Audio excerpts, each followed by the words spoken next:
সনাতন বাবুর মেয়েকেই তুমি বিয়ে করো। আশীর্বাদীও তিনি সেরে গেছেন, তার অন্তিম আদেশ তুমি অমান্য করো না ভাই। কিন্তু বৌদি, কোনো কিন্তু নয় ভাই, বাবার নির্ধারিত লগ্নে তোমাকে বিয়ে করতেই হবে, নইলে বাবার আত্মার যে শান্তি হবে না। আমি নিরুপায় বৌদি, বারবার বলছি পারুলকে আমি পাকা কথা দিয়ে এসেছি। পারুলকে তোমার ভুলতে হবে ভাই। না বৌদি, না, তা হয় না। দীর্ঘ 3 বছর ধরে আমি তার সঙ্গে ভালোবাসার খেলা খেলেছি, এখন তাকে ভুলে অন্য কারো গলায় মালা দেওয়া আমার পক্ষে সম্ভব নয় বৌদি, কিছুতেই সম্ভব নয়। পারুলকে তুমি ভুলে যাও পাগল, কলকাতার মেয়ে পাড়াগাঁয়ে এসে নিজেকে কখনোই মানিয়ে নিতে পারবে না। কিন্তু এখনো কিন্তু বেশ, তোর যা ইচ্ছে তুই তাই কর, বড় হয়েছিস, সবকিছু বুঝতে পারছিস। আজ আর আমি কে? দাদা, যখন তুই নাবালক ছিলি তখন এই দাদার কথাই চলতো, আজ সাবালক হয়েছিস, আমার পালাও ফুরিয়ে গেছে। না দাদা, না, চুপ করো দাদা, তুমি চুপ করো। জীবনের শেষ দিন পর্যন্ত তোমাদের উত্তম তোমাদের কাছে নাবালক হয়ে থাকবে দাদা। পাগল, আমরা স্বপ্নেও কখনো ভাবিনি যে তুমি আমাদের অবাধ্য হবে।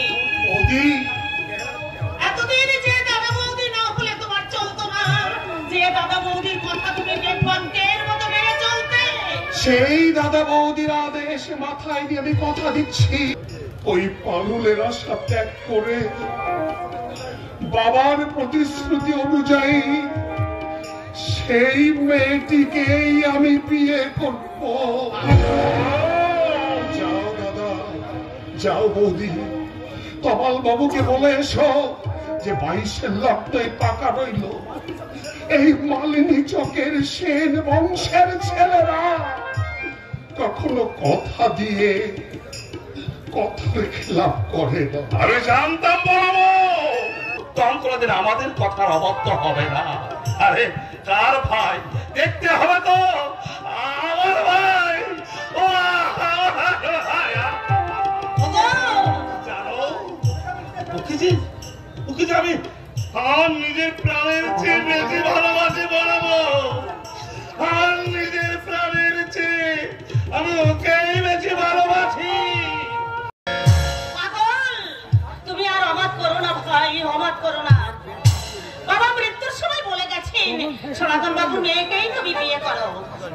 আশীর্বাদীও তিনি সেরে গেছেন, তার অন্তিম আদেশ তুমি অমান্য করো না ভাই। কিন্তু বৌদি, কোনো কিন্তু নয় ভাই, বাবার নির্ধারিত লগ্নে তোমাকে বিয়ে করতেই হবে, নইলে বাবার আত্মার যে শান্তি হবে না। আমি নিরুপায় বৌদি, বারবার বলছি পারুলকে আমি পাকা কথা দিয়ে এসেছি। পারুলকে তোমার ভুলতে হবে ভাই। না বৌদি, না, তা হয় না। দীর্ঘ 3 বছর ধরে আমি তার সঙ্গে ভালোবাসার খেলা খেলেছি, এখন তাকে ভুলে অন্য কারো গলায় মালা দেওয়া আমার পক্ষে সম্ভব নয় বৌদি, কিছুতেই সম্ভব নয়। পারুলকে তুমি ভুলে যাও পাগল, কলকাতার মেয়ে পাড়াগাঁয়ে এসে নিজেকে কখনোই মানিয়ে নিতে পারবে না। কিন্তু এখনো কিন্তু বেশ, তোর যা ইচ্ছে তুই তাই কর, বড় হয়েছিস, সবকিছু বুঝতে পারছিস। আজ আর আমি কে? দাদা, যখন তুই নাবালক ছিলি তখন এই দাদার কথাই চলতো, আজ সাবালক হয়েছিস, আমার পালাও ফুরিয়ে গেছে। না দাদা, না, চুপ করো দাদা, তুমি চুপ করো। জীবনের শেষ দিন পর্যন্ত তোমাদের উত্তম তোমাদের কাছে নাবালক হয়ে থাকবে দাদা। পাগল, আমরা স্বপ্নেও কখনো ভাবিনি যে তুমি আমাদের অবাধ্য হবে। বৌদি, এতদিন যে দাদা বৌদি না হলে তোমার চলতো না, যে দাদা বৌদির কথা তুমি বেদবন্তের মতো মেনে চলতে, সেই দাদা বৌদির আদেশ মাথায় দিয়ে আমি কথা দিচ্ছি, ওই পারুলের আশা ত্যাগ করে বাবার প্রতিশ্রুতি অনুযায়ী সেই মেয়েটিকেই আমি বিয়ে করব।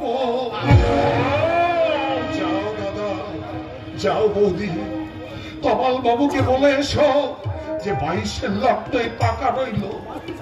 এই মালিনী চকের সেন বংশের ছেলেরা কখনো কথা দিয়ে কথার খেলাপ করে না। আমি জানতাম বলবো তন্ত্রদের আমাদের কথার অবাধ্য হবে না। আরে কার ভাই দেখতে হবে তো আমার ভাই। ও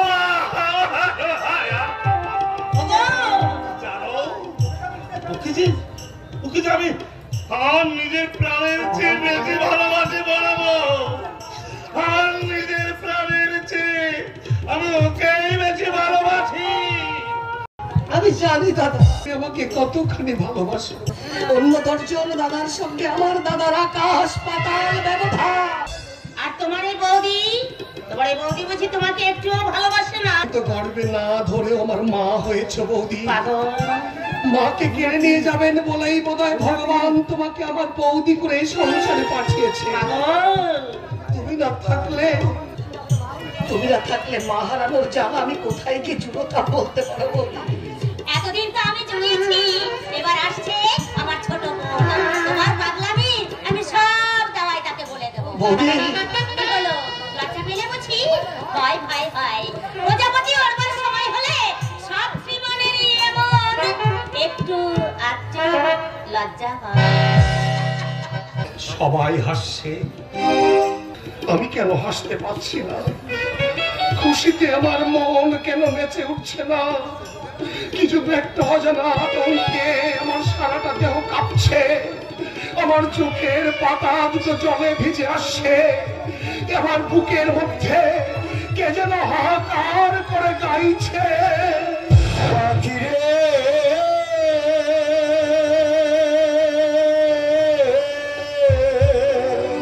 কোন ভুলে তুই শুকনো ডালে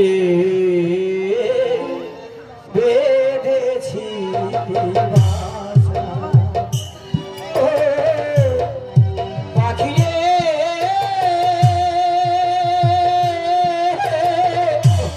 কোন ভুলে তুই শুকনো ডালে বেঁধেছিলি বাসা। ও ঝড়ে তার ভাঙিল পাশো গেল, সব হলো দুর্দশা। কোন ভুলে তুই শুকনো ডালে বেঁধেছিলি বাসা। ও পাখি রে,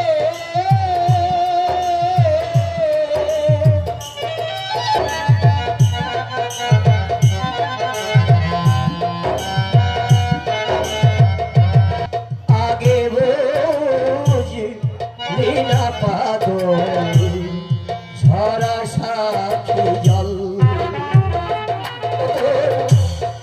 পাতাল বন্ধ হরি অন্ধ,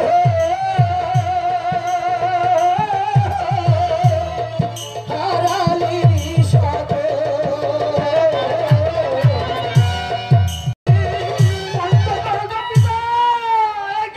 তুমি বন্ধ করো, আমি বুঝি পাগল হয়ে যাবো। কাঁদছো ছোট বাবু? হ্যাঁ কাঁদছি। কই না তো, কাঁদবো কেন? আমার বিয়ে সবাই বাজবে, নহমান বাজবে, ঘর আলো করে আমার নতুন বউ আসবে। এর চেয়ে আনন্দ একটা মানুষের জীবনে আর কি হতে পারে? এই তো আমি হাসছি কবিতা, আমি মনের আনন্দে হাসছি। ব্যাপারটা হলো কি, ছোটবাবু কাছে বৌদি বলে কোনো সারা শব্দ নেই। কি জানে বাবি, আমি ভিক্ষুক, তো জাহাজের খবর রাখার আমার কোনো দরকার নেই, কোনো দরকার নেই। আর আমার পাত্রীর দরকার নেই। আজ আমার টাকা ফেরত চাই। দাদু, ও দুর্মশাই দাদু, বাড়িতে আছো না মরেছো? কে বাছা তুমি? উঠোনে দাঁড়িয়ে পাঠার মতো চিৎকার করছো। আগে আমি শ্রীমান ফটিক চাঁদ, ওই যুধিষ্ঠির বাবুকে আমি দাদু বলেই ডাকি। দাদুর বাড়িতে হঠাৎ কি মনে করে বেঁচে দাও? আর বলবেন না, আমার মাসি ওই শালা বুড়ো আমাকে লাল টুকটুকে কোণে ঝুটিয়ে দেবে বলে 6 মাস ধরে ঘোরাচ্ছে, আর টাকা যা নিয়েছে তা হিসেব করলে একটা অঙ্কের বই হয়ে যেত। অথচ পাত্রীর বেলায় কাজ করা। আপনাকে যে কি বলবো মাসি। আগে আপনি, আমি দেখেই বুঝতে পেরেছি আপনি যুধিষ্ঠির বাবুর মেয়ে। যুধিষ্ঠির বাবুকে আমি দাদু বলেই ডাকি, সেই সূত্রেই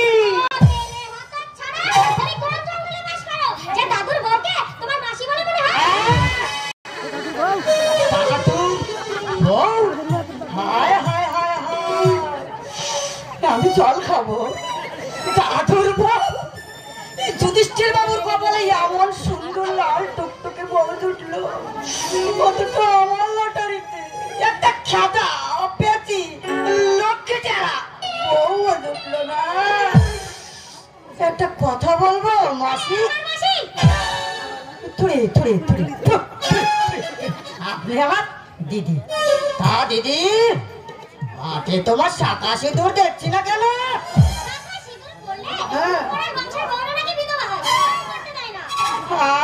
আরে কিন্তু পাত্রে বুড়োর সঙ্গে ঘর করতে তোর কষ্ট হয় না?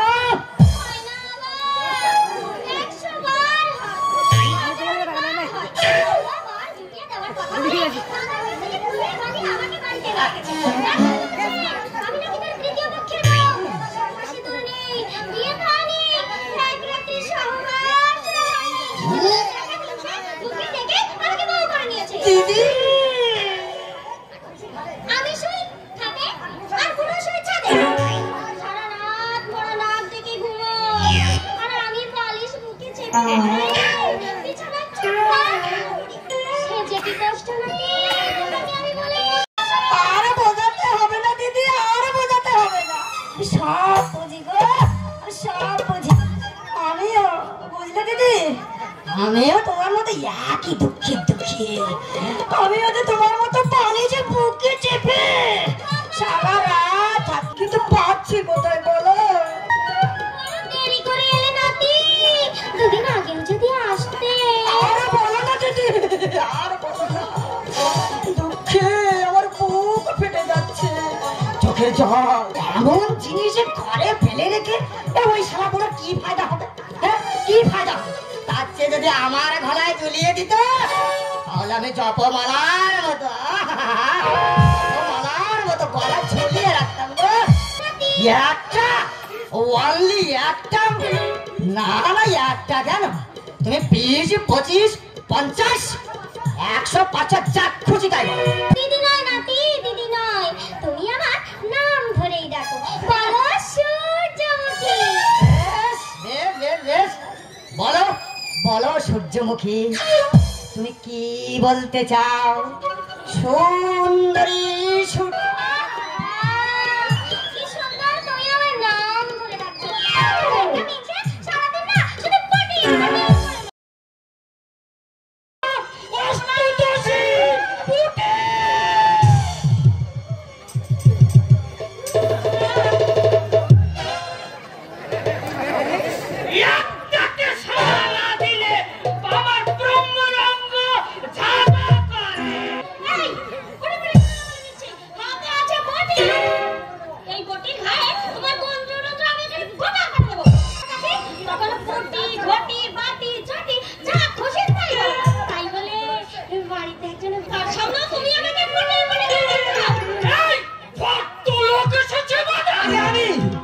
আপনার নাতি শ্রীমান ফটিক চান।